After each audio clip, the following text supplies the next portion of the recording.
Merci pour votre constante fidélité. Mesdames et messieurs, bonsoir. Bienvenue dans ce flash d'information.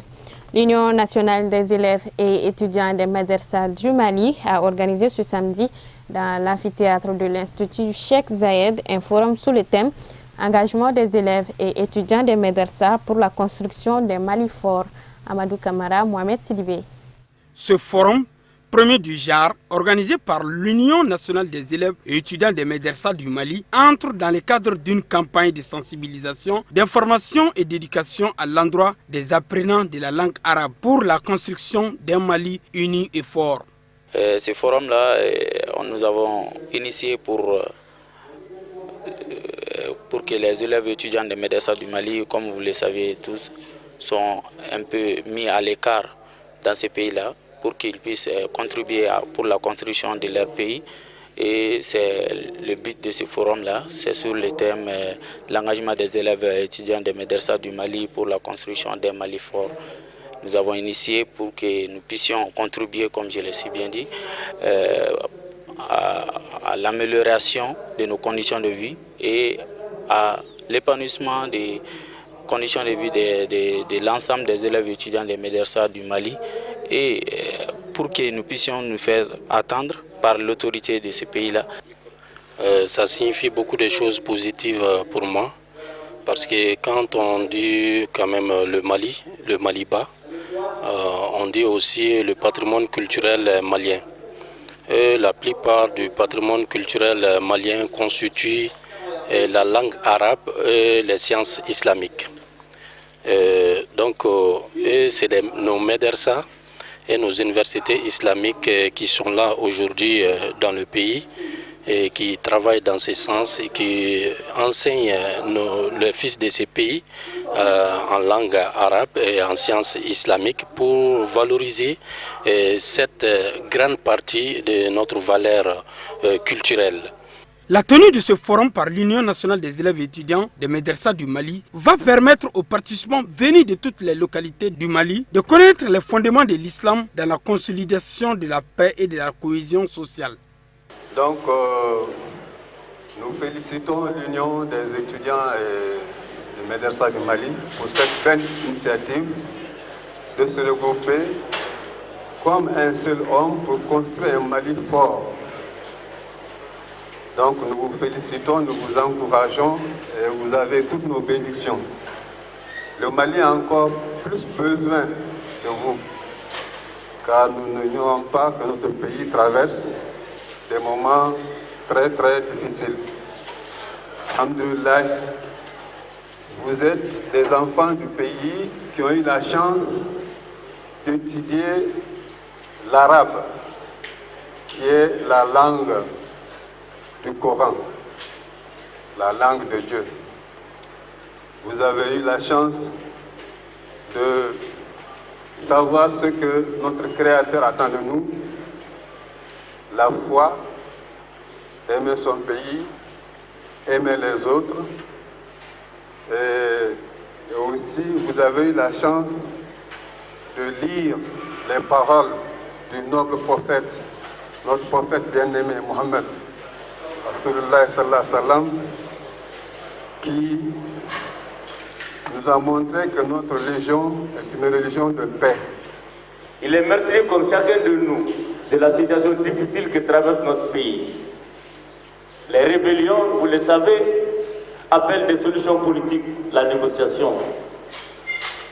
Il a bien conscience que lorsque c'est des extrémismes, le rempart à côté des militaires en Kalachnikov, c'est vous.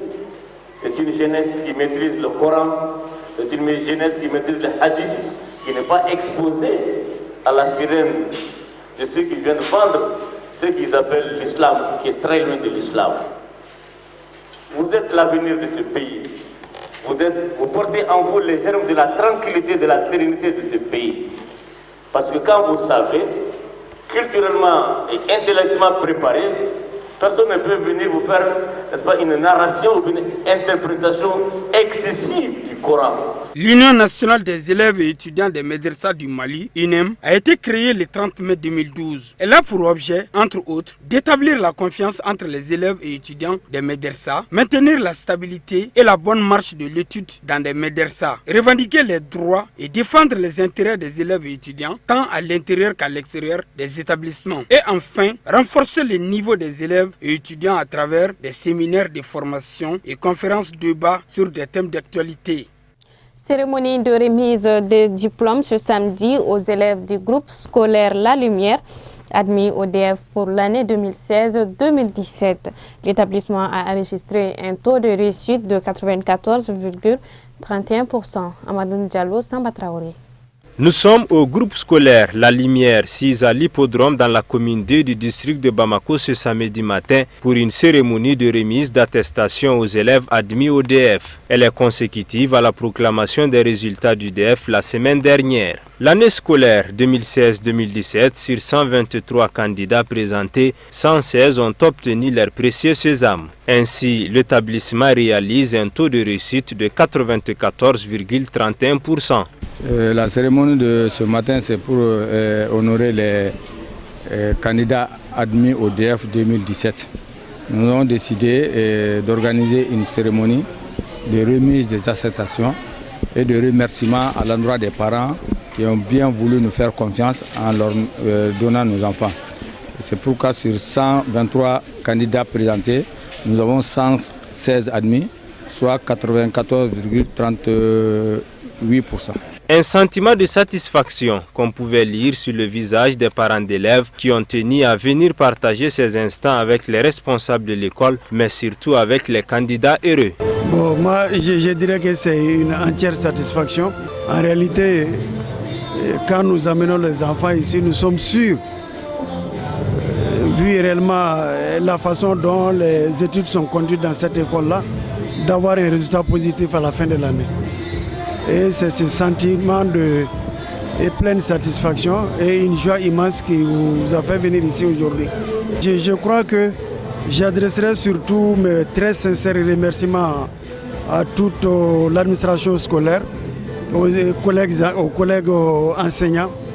Et également, je féliciterai tous les élèves et je les encourage surtout. Et je suis enseignant et je sais qu'un échec, ce n'est pas la fin du monde.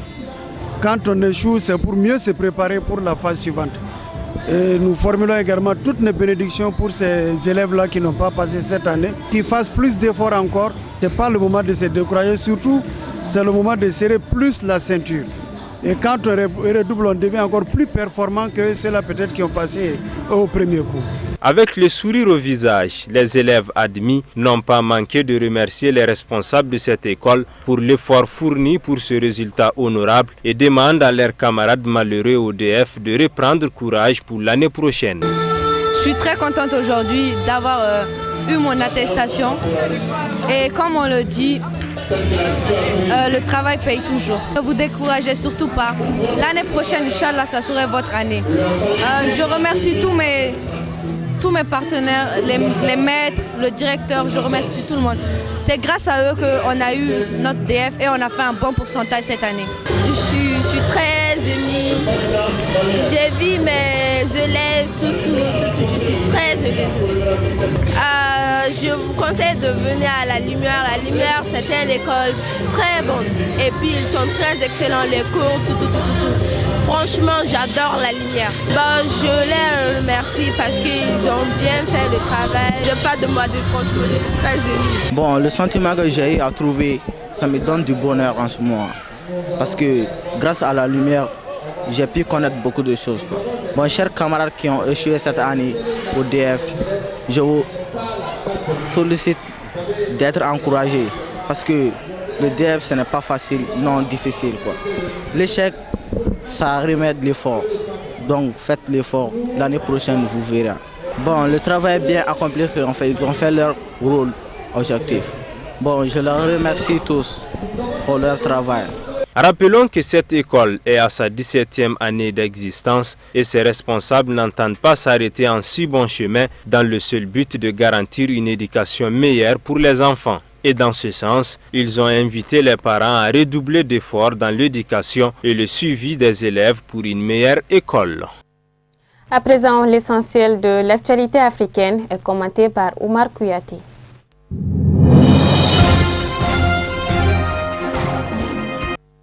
Au Sénégal, Khalifa Sall, candidat aux élections législatives du 30 juillet 2017, est en prison depuis le 7 mars. Son incarcération lui interdit de parler, de communiquer, mais le maire candidat a donc fait le choix de publier une lettre via son équipe de campagne dans la nuit de jeudi à vendredi. Ensemble pour une assemblée du peuple, voilà comment Khalifa Sall s'exprime dans cette lettre qui est à la fois un programme de campagne et un véritable brûlot contre le pouvoir.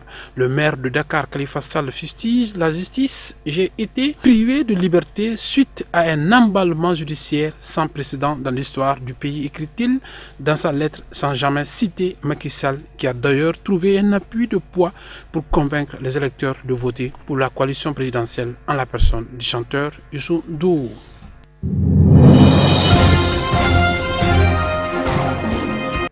Le rapprochement amorcé par Israël avec l'Afrique passe mal dans certains milieux diplomatiques, alors que le Togo, qui entretient d'excellentes relations avec l'État hébreu, est en plein dans les préparatifs d'un sommet Israël-Afrique prévu du 24 au 26 octobre prochain. Des voix s'élèvent pour dénoncer cette rencontre. En première ligne, les pays islamiques d'Afrique qui ont toujours manifesté leur soutien à la Palestine. Les préparatifs se poursuivent et le Togo essaie de rallier le maximum de pays à sa cause. À titre de rappel, depuis 1973, avec la guerre de Kimpou, 12 pays africains ont rompu tout lien diplomatique avec Israël.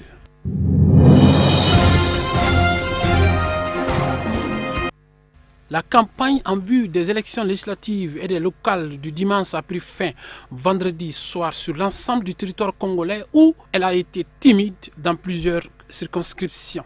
Le manque d'intérêt exprimé par certains électeurs, la disproportion des moyens déployés pour la circonstance explique entre autres cette timidité qui est loin de décourager d'autres électeurs qui se rendront aux urnes demain dimanche. Vendredi soir, peu avant la fermeture de la campagne électorale, au moins 5 personnes qui participaient à un carnaval ont été tuées dans un accident au quartier Madibou au sud de Brazzaville. Et 11 autres personnes ont été grièvement blessées dans le même accident selon des sources policières et sécuritaires.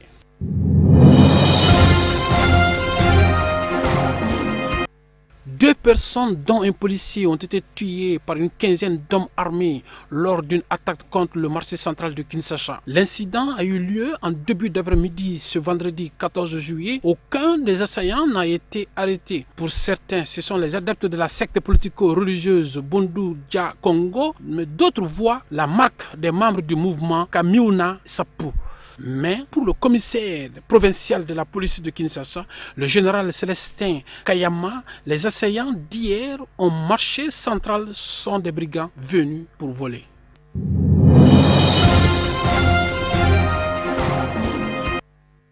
C'est tout pour cette édition. Merci de l'avoir suivi. Bonsoir à tous.